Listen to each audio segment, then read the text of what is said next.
Hello, everybody. This is Ron Ake with Second Chances on Life podcast, where we help people with addiction problems and substance use disorders find the love, help, and support that they need.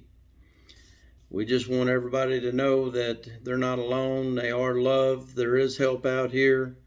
They are wanted, and there is a life out here worth living for. So we think by other people hearing true stories of success and how we've found help and got the help that we needed and wanted and found our faith again and broke the chains of addiction and come out the other side. And now we just want to help others do the same. So we are recording here tonight in Ada, Oklahoma at Seth Wadley Ford in my office. And we will probably soon have a steady home to record from. Soon, come first of the year, and New Year's is just a couple of days away, so I'll announce that when that time comes. But we do have some positive things in the works, and the Lord is opening doors for us that are pretty incredible and remarkable. But I do want to give thanks to the people that I need to give thanks to on every episode. And first things first, to my Lord and Savior Jesus Christ, to my wife and my son, to Seth Wadley himself for helping me go to rehab and get the help that I needed. Thank you, Seth. I want to thank Seth Wadley Auto Group. They've all been very supportive and helpful. I want to thank Rob's Ranch Recovery Center and all of its staff and all of its clients that came before me and currently and the ones that will come after me. I just love that place, and anyone that truly wants to get help, I can't tell you a better place to go to help you with your addiction problems, with yourself, with just any of your personal issues to help you work it through. Depression, anxiety, all of them. They help me with all of mine. But I just want to thank those people. I want to thank Landmark Church and Pastor Justin Blankenship as well. Excuse me, I constantly have to clear my throat. It's just something that I can't not do. I try to keep it to a minimum. But today's episode is Be Where Your Feet Are. The Lord has you there for a reason. And I want to start every episode with something that if you do go to treatment, especially at a faith-based organization, you will probably learn the Lord's Prayer and the Serenity Prayer. So I pray before I start the camera that hopefully the Lord will use me as a vessel to help others and give me the words. And then I want to start off with you saying the Lord's Prayer. And it starts, God our Father, who art in heaven, hallowed be thy name. Thy kingdom come, thy will be done, on earth as it is in heaven.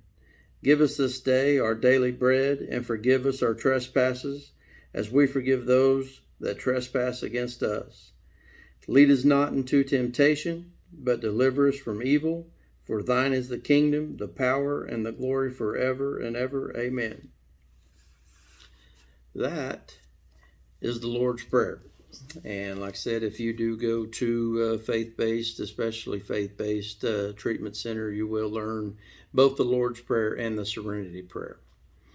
So I've got my computer screen behind me. I want to show you guys something that when I saw it just set me back. If you're an alcoholic especially, but you could replace the bottle of alcohol with pills or whatever you smoke or anything. I just want to show you this real quick and then I'll explain what it is. It's kind of creepy looking. It's a human arm and a hand holding a bottle, and inside the bottle is a man's head. Well, what that caption is in the beginning a man takes a drink, and in the end the drink takes the man. I just like sharing that with everybody. And if you have drinking problems like I do, that is a powerful, powerful statue. And it represents everything about alcoholism. It may start off slow with your addictions, but it is progressive. The devil will use it. It will pick up speed, and it will eventually take you under and try to take your life.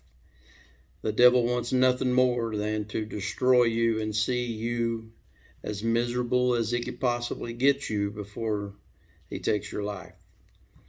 But if you know the Lord, your Savior, he only has the control that we let him have and that we give him. But keep in mind, he's never going to come at us at our strengths. He's always going to come at us in our weaknesses. And I say that a lot in these episodes, and it is true. He will always come at us at our weakest point.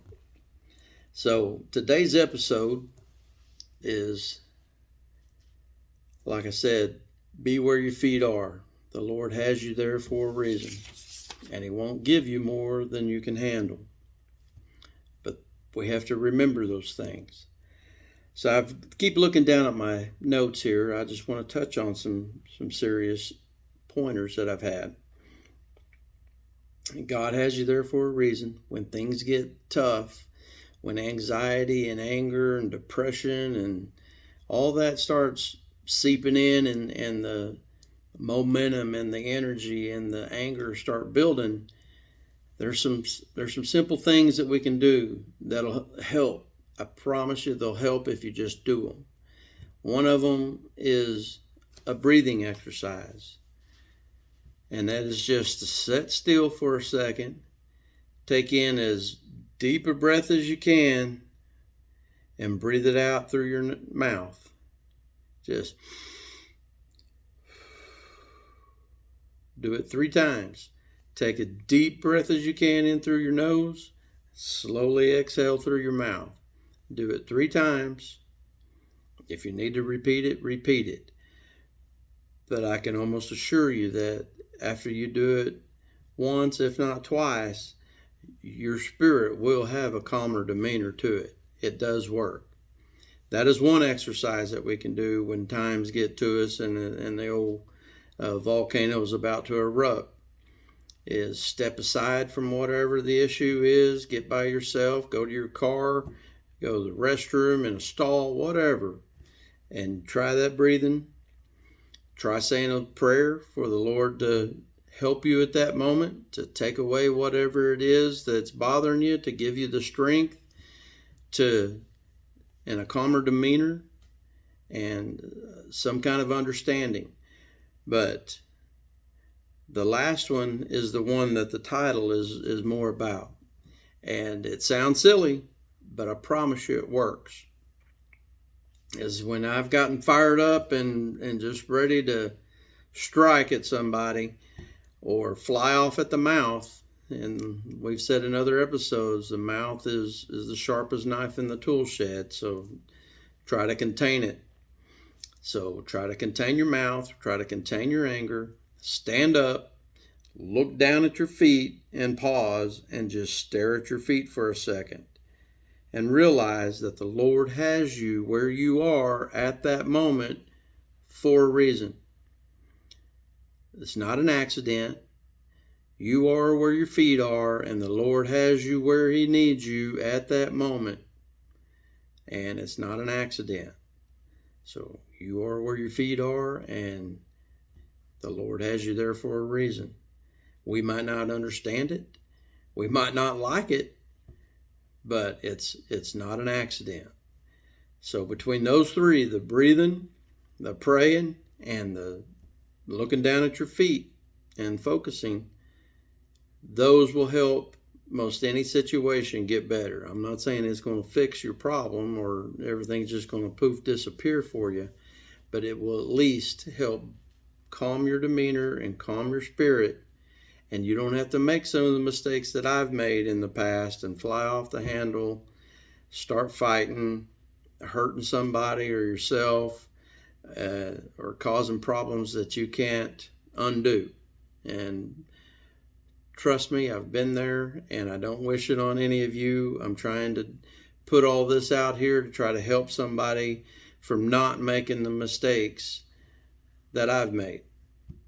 And I just want you to know that when things get bad and things get fired up, that drinking and drugging is not the answer. If your problems are anything like mine, I found out a long time ago that I can't drown my sorrows. Mine will float. And all that does typically is make my anger worse and make the situation worse when I do fly off the handle. And I don't wish that on anybody. I want you to know that things will get better if you just use those exercises and try to control your temper and control your tongue. Now, a lot of times we can help control the situation as well and not let it get to the point to where it causes us to explode. But we have to know the symptoms and know the signs and know what to look for in order to do so. So there is a couple of things I want to talk about. And some of the prayers that I've looked up today that might help with some of this, I think would be very helpful.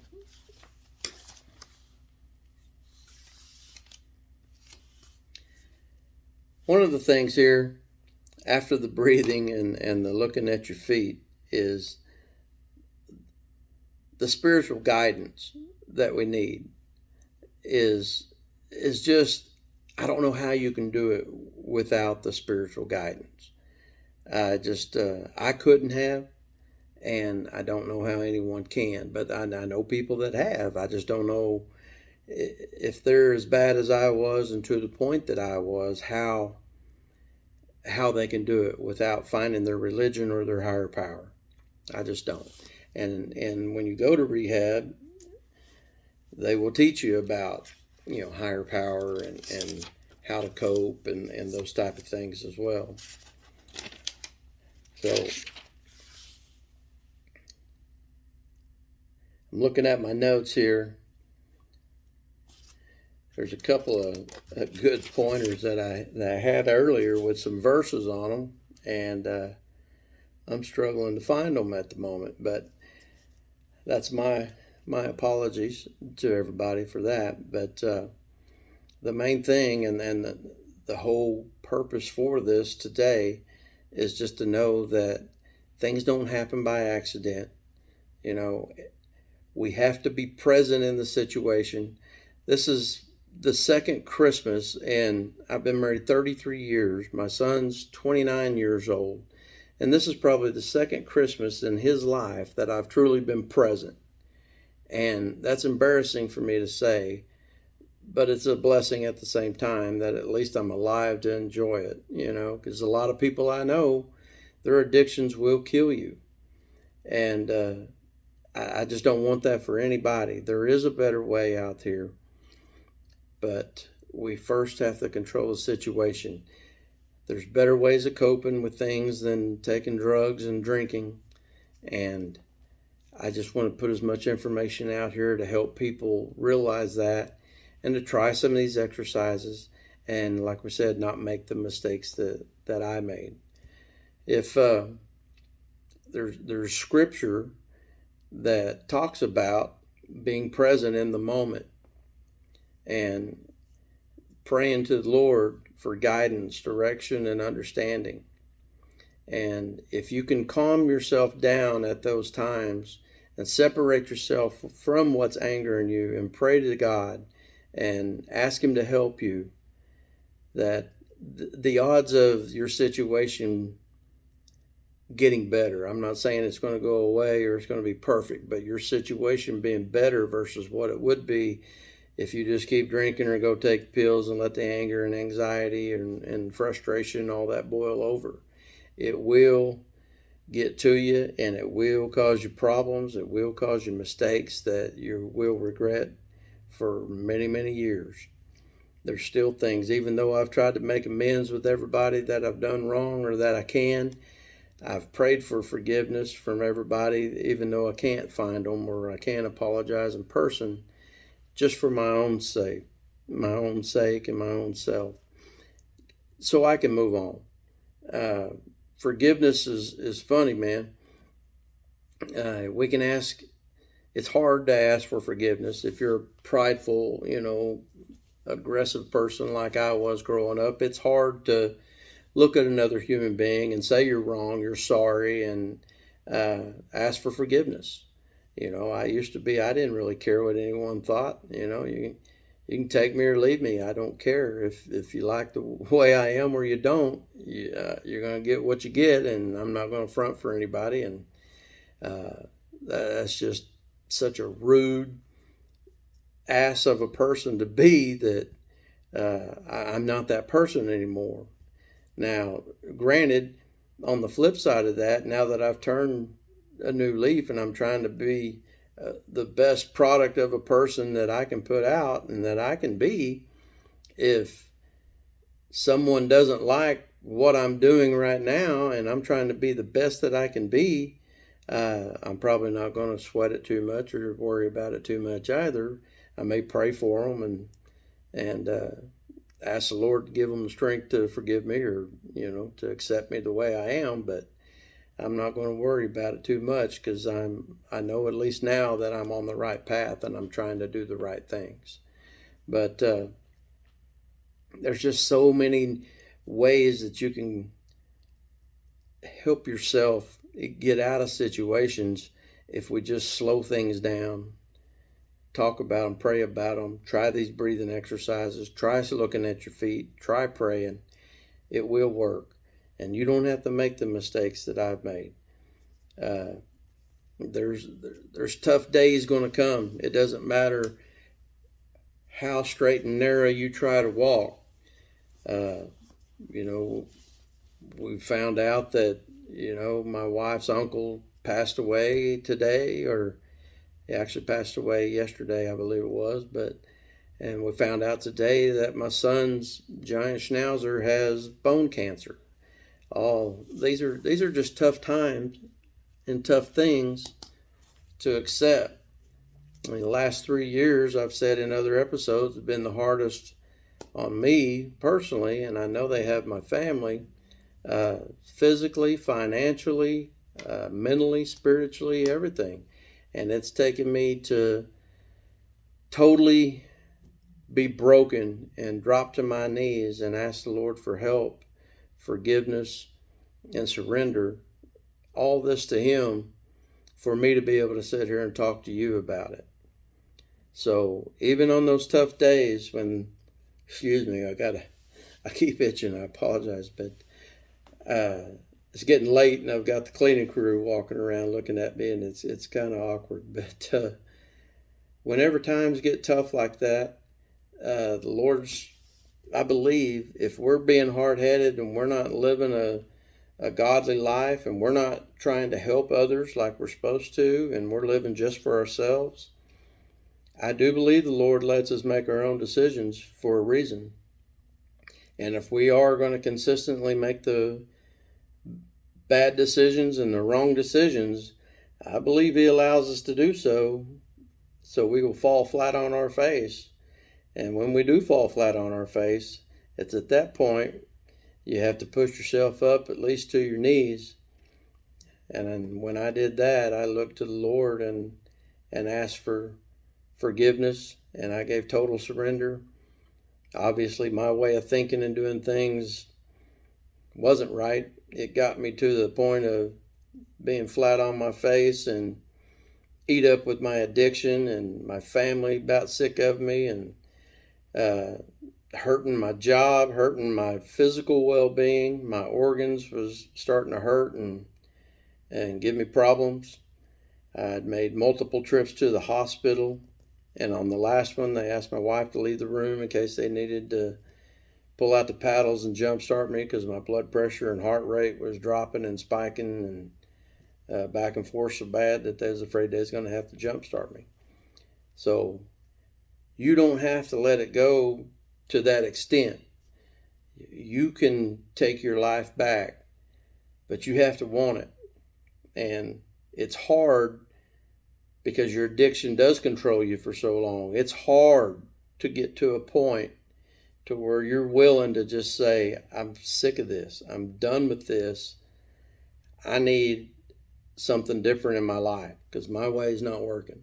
And it takes a grown person with a lot of guts and a lot of gumption and bravery to take that stand. People are afraid, what are people going to think of me when I, admit that I'm an alcoholic or an addict, or I've got anger problems, depression, anxiety, any of that. It doesn't matter. The people that do care for you are going to be just delighted beyond delight to know that you finally hit a bottom enough to force you to realize that you do have a problem. And it takes a lot bigger person to admit and take that first step to admitting that you have a problem, and then the courage to seek out help.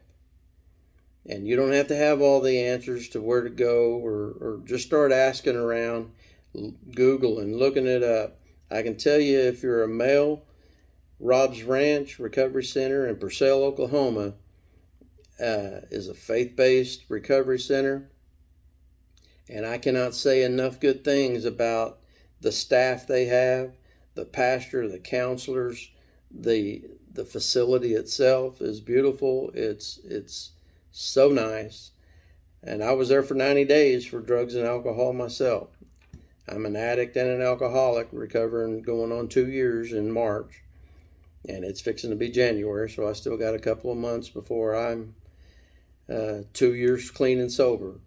But from the person I was when I went in there, not caring if tomorrow ever came, to being asked to be a guest speaker at multiple places, to talk to men and to talk to students at the University of Oklahoma, to talk to different recovery centers about my story and how I got sober and got to the point of where I'm at now, to where I can and want to do nothing else but help people with their drug and alcohol problems. But it's not just drug and alcohol. I mean, I suffered from severe depression and anger, and I know when those things, if you have all those symptoms like I do. I was taking Adderall for ADD and OCD, and I was taking Percocet and other medicines for my body aches and pains. Now, I grew up pretty rough and rowdy, and I've broken a lot of bones, and my body still hurts, even though I'm not taking the pills that I used to take. But at least I'm of sober mind and body, and I can cope with them. And I just learned to move differently than I did, slow things down, not try to bend and overexert myself like I used to, because I physically just can't do at the age of 56 the things I used to and that I still want to do. And my mind tells me that I can, my body says I can't. Just like Toby Keith's song. He's got one that's that talks just about that your mind will tell you you can do something and your body says no, you can't. But it's a psychological thing, it's a physical thing, and it's a spiritual thing. And you have to be ready to get all three of those in unison before real help will happen and real recovery can start and the healing can start. But I physically had to hit my bottom. I had to, my like I said, my body was starting to hurt, and I was afraid that I was going to die, and they told me that if I kept up my lifestyle that I would have probably been dead within 2 years.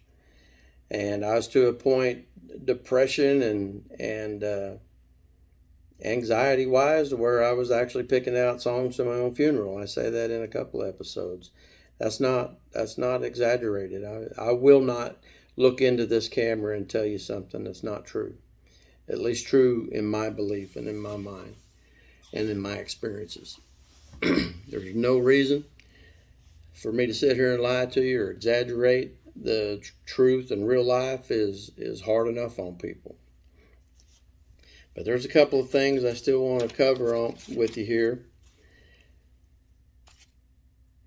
One thing is, we're just here to try to help everybody we can. Get the help that they need. and realize that they are loved, they are wanted, they are needed. There is help out here, and there is a life out here worth living for. And if you have people that love you and support you, whether it's immediate family, extended family, friends, work, whatever it is, those people care for you enough. If they ask you, are you okay? Don't just cover it up and say yes. That's the easy answer. Jelly Roll has a song, and some of the lyrics say, it's okay not to be okay. And it really, truly is. And the day that you can realize that and know that I'm tired of what's going on, I'm tired of the way things have been going, something has to change. And the change starts with me. The change starts with you and the man in the mirror or the woman in the mirror. You've got to be able to look into that mirror and get right to the core of it. You know, the eyes are the window to the soul, and you've got to look through that and into the soul and peel that onion down to its core and be real. You can't lie and front your way through that. There's no one around you to showboat for or to lie for or anything. You're looking right into the problem, and the problem is right there. And when you can realize that, accept that, and admit it, and ask for help, and be willing and strong enough, mature enough to take the steps necessary to get the help for everything, physical, mental, spiritually, for the addiction, for yourself, for your family, for your work, that's when the healing will start. And I've said in other episodes as well, the hardest person to forgive and love is that one right there, the one you see in the mirror. But once you learn to forgive and love that person in the mirror and peel that onion to its core and get real, that's when the healing will start, like I said, and that's when you can start putting out the best version and the best product of you that is possible, and the rest of the world will see it too. And you will live a happier life for it. Your family will thank you for it. And if you're anything like me, you can look into that mirror and know that the only reason you're still alive is the Lord's not done with you. He may have a lot better cause for you than what you've been living for the last few years of your life, and He's let you derail and hit your bottom for this reason: to find forgiveness, to clean your act up, clean your body and soul and mind up to the point to where you're of sober mind and body, and you can start helping others do the same. I've had a lot of pills and a lot of booze in my system, and since I've been sober, I've been able to help multiple people get the help that they need and deserve. And there's nothing I've ever had in my system that made me feel as good as it makes me feel when I help somebody get the help that I got, or the help that they need and deserve. So I challenge you, if you don't think that's the truth and the facts, to try it. We're on this planet to help and serve one another, not ourselves. You know, Jesus walked this earth preaching that. If you can help your neighbor and help your friends and family put out the best product of themselves that they can be and help them in times of need, regardless of what it is, you'd be surprised that people with addiction, anxiety, depression issues, all it sometimes takes is for you to take the time to sincerely sit down with them away from other people to where you can be private and look them in the eye and truly ask, are you okay? If you see signs or symptoms that might lead to alcohol or drug abuse or anger, anxiety, depression, family problems, school, anything like that, you know, you don't have to pry or to get in the middle of their business, but you can tell these things if you're seeing them in somebody that you know well enough to know that something's off. Just sit down with them. Let them know that you care about them. Let them know that you're here to listen. Sometimes it just takes asking if they're okay and be an ear for somebody to talk. Sometimes they just need to get it out. And the reason the Lord gave us 2 ears and 1 mouth is so we can be better listeners than we are talkers. And in that time of need right there, when you ask if someone's okay and they start to talk, you need to shut up and listen and just hear them, and then just try to help the best that you can. There's all kinds of hotlines and numbers and places to call for help.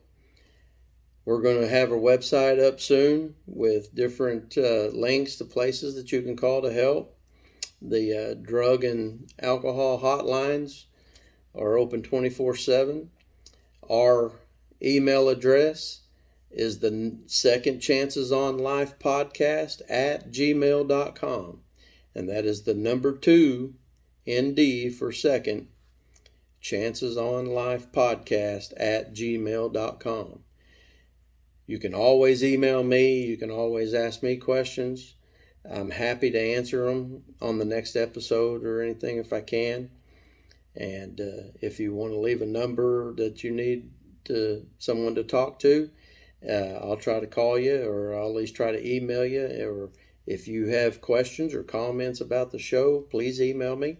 I'll try to address them on the show. Haters are going to be haters, like I said, and I probably won't address too many people that are just wanting to hate bash. I'm going to try to put out something positive in this world and a positive product to help as many people as we can. If you want something perfect and polished and you're living in a glass house, then you can throw all the stones you want somewhere else. I'm probably not going to pay much attention to them. But if you have something positive to put forth or to say, or if you need help yourself, feel free. Second Chances on Life podcast at gmail.com. And I'll try to help best I can.